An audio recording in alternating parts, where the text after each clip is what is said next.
We're going to go now to the former commander for U.S. Central Command, General Frank McKenzie, who is also the author of a new book, The Melting Point, available in June.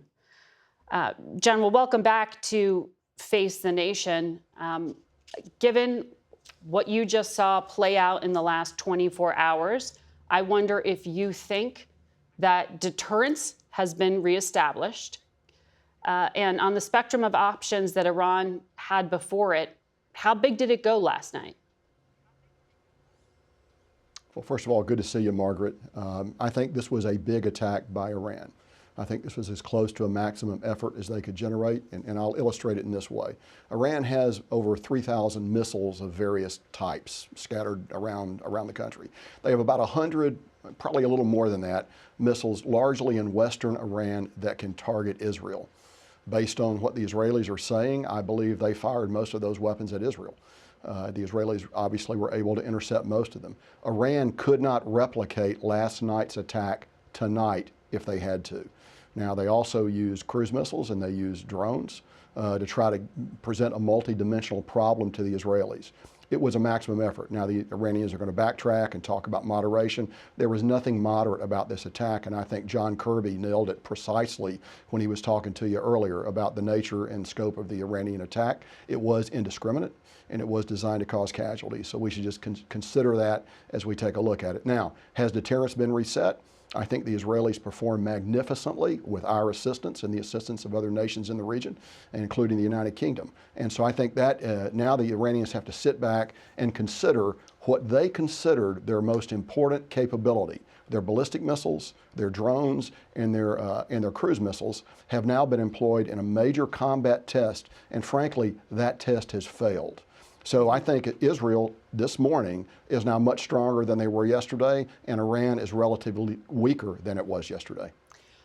But now it comes down to political decisions that Israel's leadership will be making. And as you heard John Kirby say, those decisions haven't been made yet on what a reprisal will look like by Israel.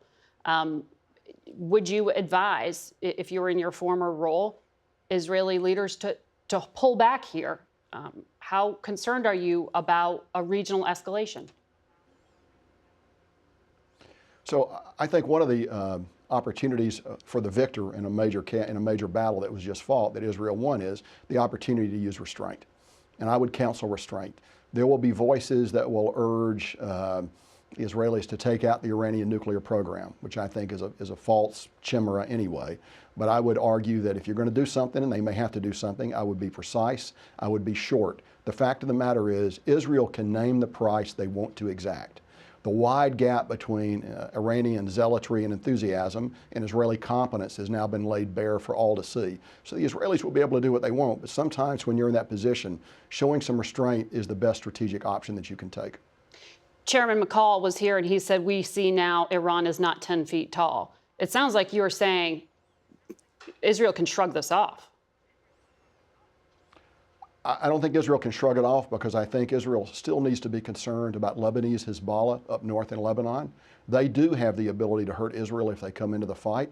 Interesting, last night, there was some tactical back and forth in the northern border, but nothing like the volume of fires that LH, Lebanese Hezbollah, could have generated had they wanted to come into the fight. The fact that they did not choose to do so is, I think, very important. It's a very important thing to note because they know and understand what Israel can do to them. I've never viewed the Iranians as being 10 foot tall. I don't think the Israelis have either. I have a healthy respect for at least their enthusiasm and their willingness to undertake things that we saw last night. But now the Iranians have got to sit back and, although they'll never say it publicly, they're going to have to re-examine some of the very basic concepts of the way they've constructed their military. And Lebanese Hezbollah has not entered this conflict to date in a substantial way. I know you've been warning for a while that's the player to watch. You were directly involved in the taking out of IRGC Commander Qasem Soleimani during the Trump administration, and then Iran's retaliation at that time was also viewed as fairly restrained. How concerned should the United States be, though, now in this moment about U.S. personnel and U.S. troop presence in places like Iraq and Syria? As you know, this is a live issue at the White House this week as the Iraqi prime minister visits?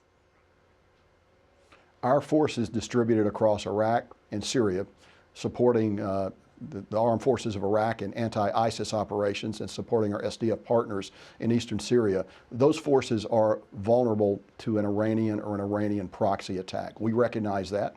I think that's why the president's been very forceful in warning them. Now, it's also very instructive that the Iranians did not choose to attack us as they conducted a major strategic attack on Israel. So they've listened to that. The Iranians know that we have the capability, if they choose to fight us, to hurt them very badly. And I think that the Iranians will think long and hard before undertaking attacks against us in the future. If Israel were to respond, would you have suggested targets? What would you expect? Well, the Israelis have a lot to choose from, both inside Iran and outside Iran. My only strategic advice would be, you want to be narrow. You want to make sure that it has a definable beginning and a definable end, and the Iranians know when it's over. But the fact of the matter is, Israel can name its price right now, and that's a very heady position to be in. But it's also a position that calls for exercise of strategic restraint and a view to the long term. And Israel has an opportunity here, I think, to demonstrate that and to seize the diplomatic initiative, really, in an arena where they've struggled to do it over the past few months. We will see if they make that political decision. General, thank you very much for your analysis.